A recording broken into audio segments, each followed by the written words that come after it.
What is up, Gang Green Nation? Gotham City, all my Jets fans. This is Tommy Jets with another episode of the Inner City Jets podcast. Tonight, I have a very special guest. He's my co-host on JetsUNCovered for the Undroppables, but he also runs his own YouTube show at Midnite Mike Show on YouTube, Midnite. Let's bring in Midnite Mike. Mike, how you doing, man? What is up, Tommy? How you doing? Dude, I'm doing great. I really appreciate you coming on the show. For people who don't know, Mike is actually one of the people who helped to inspire me and got me to set up my own show. So having him come on this episode is something I was really excited about. So Mike, let people know where they can find you at and the episodes you have coming up for your show. Yeah, I actually just started covering I'm a Jets fan of 40 plus years. You know that. You and Abe always call me the old guy. But yeah, I've been doing the Jets show since the last season, and it was all motivated from my wife, who was just tired of 17 years of me bitching about the Jets to her. And she basically said, "Hey, go out. Why don't you make that your show?" Because I had a podcast that I did for 10 years prior, and that kind of, it ran its course. And I was like, that makes sense. Let's talk about the Jets. So, it's Midnite Mike Show, Midnite Mike Show on YouTube, also on Twitter, Instagram, all that stuff. I've branded it across, and it's every Tuesday night at 10 o'clock after Talking Jets, and every Saturday night at 9 p.m. That's our flagship show that goes like 2 hours. Sometimes it goes through to midnight when enough super chats come in. So it depends. Yeah, and that's with Maddie Jets, who has been our guest spot on JetsUNCovered. Maddie Jets, also a great follow. I think he's just at Maddie Jets on Twitter. So make sure you guys are checking them out. More importantly, make sure you guys are subscribing and following Mike on his Twitter and on his YouTube. Great show, great content, great community. I love being present on it. So it's really great stuff. But I do want to talk some Jets stuff with you, Mike. I know you have some strong feelings about Haason Reddick. Rich Cimini has said that we could see Reddick in a Jets uniform as early as September 2nd or 3rd. What are your thoughts? Do you think he will show up with the team? Do you think the Jets should allow him to play? Or how do you see this situation solving, and what are your thoughts? All right, I know you wanted to get me fired up because you know how much I'm pissed off at Haason Reddick for this. And I'll tell you right now, I personally would rather watch him sit and lose out on all his money just for being a jerk. I don't know if I can curse. Usually I throw out a lot more profane language when talking about Haason Reddick. But my whole thing is that, yeah, if he's going to sign, look, I don't want the Jets signing him to anything more than giving him some guaranteed money on this deal, and I want them to stick on that. He's been a baby. I'm sick and tired of players being babies like that. Judon made him look even worse with his comments when he went over to the Falcons. I don't want him. And you know what? When he does sign with the team, I hope that New York Jets fans stand their ground. And when he goes out there, he gets a sack. You know what? Boo him. Make him earn it. When he gets to like 5 sacks, then we can start cheering for him. But don't let him run out of that tunnel without giving him and look, I haven't been to a Jets game in a long time. I lived in Philadelphia for 10 years. Now I've been up in Connecticut. Prices are completely insane. I can't afford to bring my whole family, 4 people, that travel the tickets, the park. You pay $100 for parking crazy. Now. All this stuff, it's ridiculous. But when I used to go to Jets games in the Upper Bowl of Giants Stadium throughout the 80s and 90s and whatnot, those fans would not let Haason Reddick run out of that tunnel for at least 2 or 3 weeks without booing him. I don't care if he gets sacks. I don't care what he does. Make him earn those Jets stripes. That's what I think. I completely agree. I also appreciate you doing the self-edit there for any kids listening at home. So no, I do appreciate that. Sometimes I forget what show I'm on. I've always said my show is definitely not for children. And I would say it's like if Opie and Anthony talked about the Jets. Now we don't have scantily clad women doing things in our studio. We don't have, we don't go that crazy, but it's definitely too just jerks, just fans, old school blue collar fans talking about the Jets.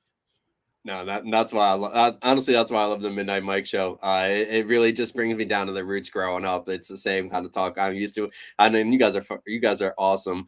See, I just had to edit myself there too.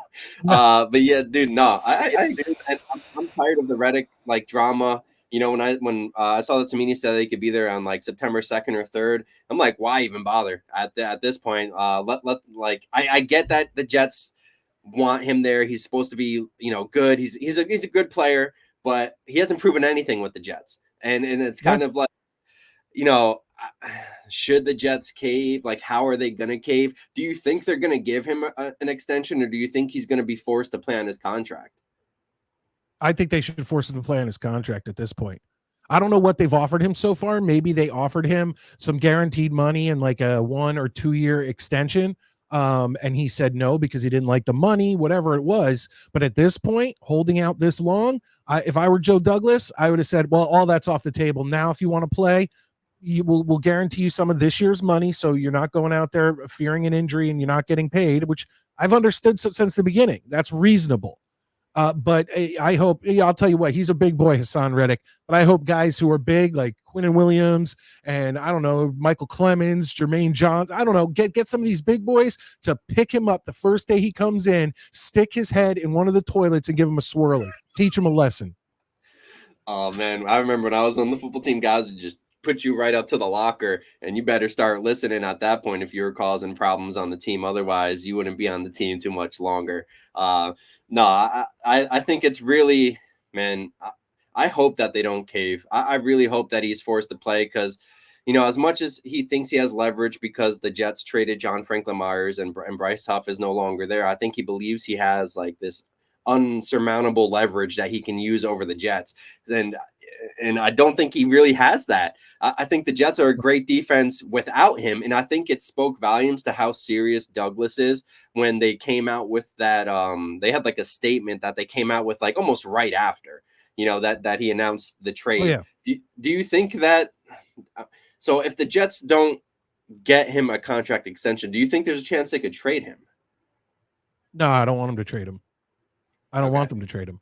No, make him pay for what he's doing.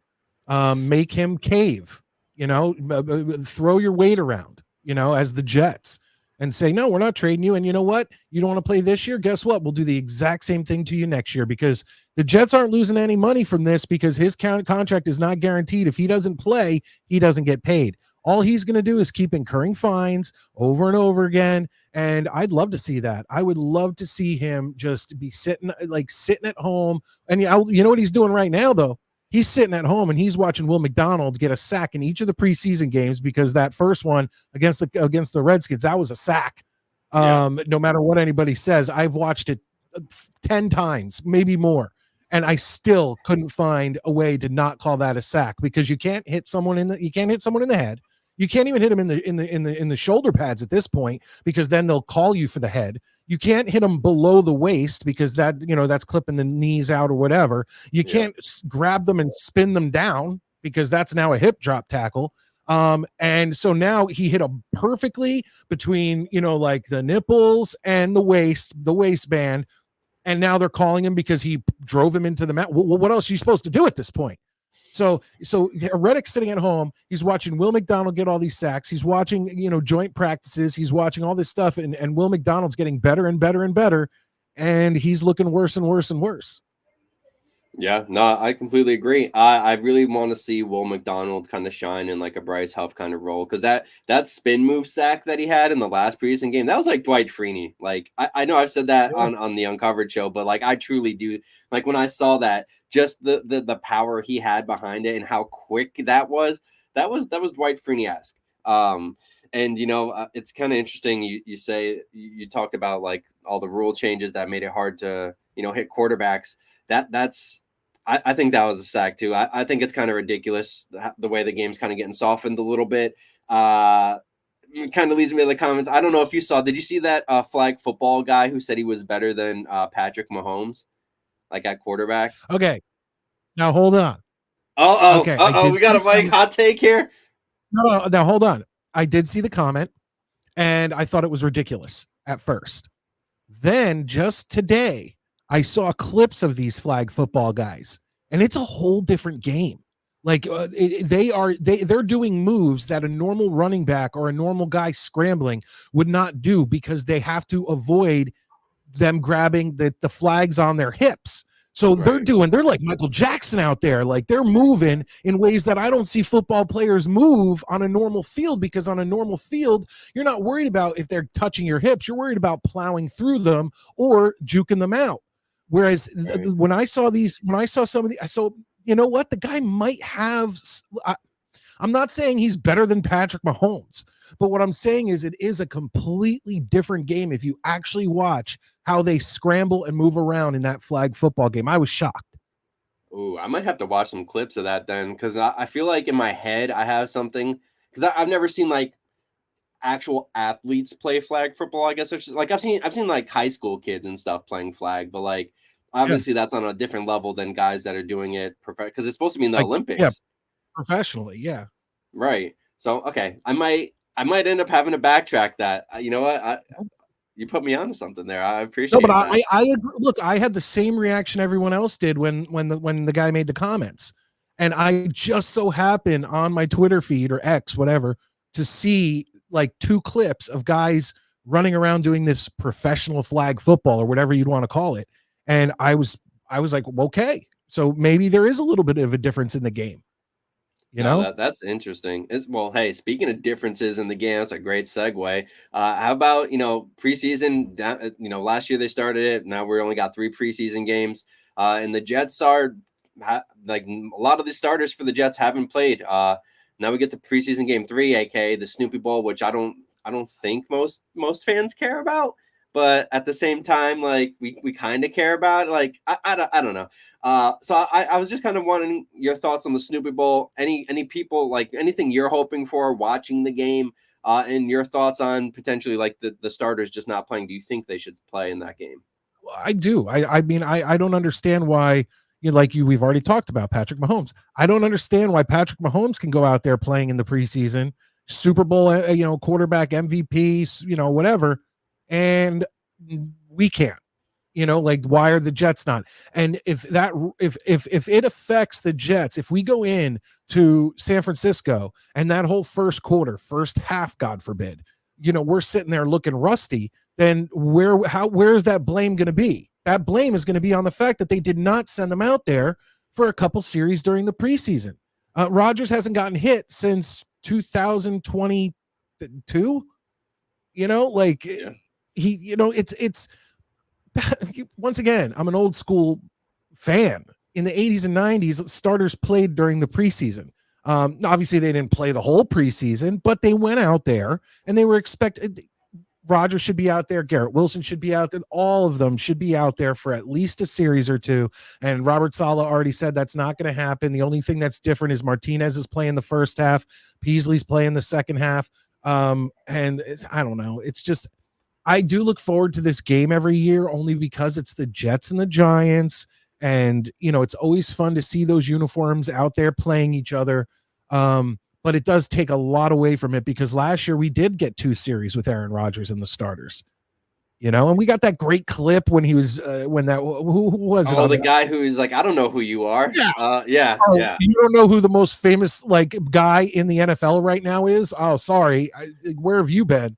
And once again, people will be like, oh, well, what about Patrick? No, Aaron Rodgers is legendary. Aaron Rodgers is in the same vein as a Peyton Manning. Aaron Rodgers is in the same vein as a Brett Favre and all these other guys who are who have played. Aaron Rodgers, if you have watched any bit of football in the past 20 years, you've seen Aaron Rodgers. He's had the discount double check, big nationwide, commercials and all this other stuff. For that guy to say that, I mean, literally, he could have said that to anyone else on the team. And you could have been like, all right, maybe he doesn't know who that guy is. But he picked Aaron Rodgers to say that too and just looked like a complete idiot. So, oh yeah, no, it was the first time I was interested in the Snoopy Bowl ever since Rex Ryan was back at the coach and he made it a thing. I feel like it kind of died since then, but that brought it back a little bit. So I was excited to see how that dynamic might change a little bit going into this year. I also would love to see Rodgers do that discount double check in a Jets uniform in a real game. That'd be pretty cool to see. I wonder if he's still even sponsored by them at this point. He's not, but I wouldn't mind Gotta like see him do the belt, yeah, man. Like, yeah. he's got to do the belt. Well, another thing is that it's also like I feel like this. Okay, so the Snoopy Bowl is cool and whatnot, and I like watching the Jets and the Giants, and I love it when the Jets are the home team. But I did really like when the Jets were the home team when they played at Giants Stadium. Like that always was a little bit fun for me to see a stadium that's called Giants Stadium. Oh, guess what? You're not the home team. Enjoy yourselves. Yeah. But I mean, I don't know if you remember this. I don't know how young you were in 98 or 99, or if we've talked about this on Jets Uncovered. I know I've talked about it on my show and I can't find it, but there used to be an ad that ran, and I don't know what it was for. It might have just been for Jets tickets, Jets season tickets or something to that effect. But there used to be this commercial that ran around 98, 99, where it was like Wayne Corbett and like a few other Jets, and they're like scurrying and like through Giants Stadium, and it looks all, and they're like moving things and changing and like wires and all this other stuff, and they're like scurrying around in their Jets uniforms trying not to be seen. And then all of a sudden you see them outside the stadium, and they're all like cuddled together looking at each other, looking at the stadium, and they flip a switch, and it's the Giants Stadium goes dark, and it comes out, and it's comes back lit up Jet Stadium. Oh wow, I don't remember that. That sounds so cool. Yeah, dude, that sounds awesome. Hopefully that's not like a Bernstein Bears thing going on with you. Yeah, no, I guarantee you it existed, because I popped huge every time I saw it. But once again, you'd think in the day and age of YouTube, it would be somewhere, and I haven't been able to find it. But I'm gonna, you know what? Now that I've talked about it, I think I'm gonna look for it again tonight. Yeah, I might have to as well. Attach it to the clip after the show post, because that sounds cool, man. That sounds like that literally sounds like the classic. There's something about 90s sports, just like commercials, where it was like a whole different set. Like it's something that was engaging to the fan, like something that makes somebody want to watch it. I feel like that not just the NFL, but like sports in general have really taken a step back in terms of their like promotion of the game, because now like sports are so huge, they don't really do it now. Now the main promotion is like betting and stuff like that, or fantasy, when before it was just like getting people to the stadium, like promoting the team and like having fun, like in the process of making a commercial. We don't really do that anymore. Yeah, well, commercials today, I mean, now you can't do a normal commercial, because you have to have, like, if you have players in a commercial, you have to have, like, there's not enough disabled and Indian players to make those commercials diverse enough. So they can only do black guys and white guys, really. Oh no, there's a lot of big Samoans in there, Yeah. They need to bring those guys in. But commercials have completely changed. If you look at commercials, dads are dumb. They're always walking around looking stupid. The wife always has to come over and be like, hey, okay, idiot, here's the bounty, clean it up. Commercials just aren't fun anymore. And that was a fun commercial. And I really want to find it. God, I want to find that commercial. Hopefully we end up finding that, or somebody drops a link. I'm going to be actually, I might have me and my wife do some investigative work tonight too, because that sounds really cool. One thing that, hey, I'm hoping for too is, and hopefully it's a cool moment for Jets fans, is having the Jets go into San Francisco and beating the 49ers week 1. I do have some concerns, as we like just talked about the team not playing their starters in the preseason and how that can give them, a little bit of rust. What are your thoughts on that, and how do you think that 49ers game might go? Well, I think it's a game that's winnable, and that's what's scary. We could. I mean, if you look at the Jets schedule after the 49ers, it's like we should win the next 4 games with no problem, up until like the Bills game, which would be the first challenge after that. We play the Titans, we should beat them. We play the Patriots at home, we should beat them. We play the Vikings and the Broncos, and I think that order is mixed. But if we beat the 49ers in San Francisco, the defending NFC champions in San Francisco, and like, I don't know a Jets fan that's not going to be like literally be on cloud 9, because at that point we all are expecting a 5-0 start. Yeah. I was just going to say that if they win San Francisco, I don't see how they can't like run the table in that first quarter or first third of the season, especially with the way that the schedule works. And if they can do that, they can have a little hiccups maybe against that Bills game, maybe another one against the Steelers later. Wait, hold on. Is that Bills game a home game? Ooh, I think it might be. I might do too. Be. And I think the Jets can win that too. If they win beat that, the Bills, they beat the Bills the last 2 seasons at home with Zach Wilson. Yeah. So I think people forget the Jets won 7 games last year with, Zach Wilson, Trevor Siemian, was it Tim Boyle, yep. And didn't they have like Strebler in, or was that the year before? He was the year before. The year before they won 7 games with Mike White, who's actually a decent backup, but it was Zach Wilson, Mike White, and Chris Strebler. Yeah, so it's and like other Flacco, than right. Oh yeah, I think they did. Yeah. So other than, Flacco's. I love Flacco. He's just a little shell of himself now. He's like 40. Like, we expect that. But that's good. Like, other than Mike White being like a backup, good backup, like those other guys, like they're either out of the league, or Zach Wilson just is the 3rd string quarterback in Denver right now. So it's like, it kind of shows how great that Jets defense was. And they didn't really get any worse. If anything, they got more depth on the defensive side of the ball in the secondary. I know they brought Javon Kinlaw in, so I'm really interested to see how that works out against San Francisco. One thing I'm like concerned about though, man, is like if they're not playing the starters this preseason, I don't want to hear any excuse about rust, because you got like some of these guys saying it's the hardest training camp they've had in a decade. If that's the case, you guys better not come out flat against San Francisco, or they're going to hear it. Oh, yeah. And if I hear Robert Saleh come out and be like, oh, it was the first game, you got to get the cobwebs out. No. That's the exact reason why the preseason exists.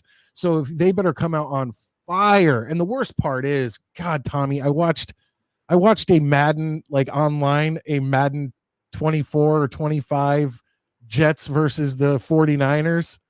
And the Jets won. I've actually watched 2 of them. I watched one a couple months ago.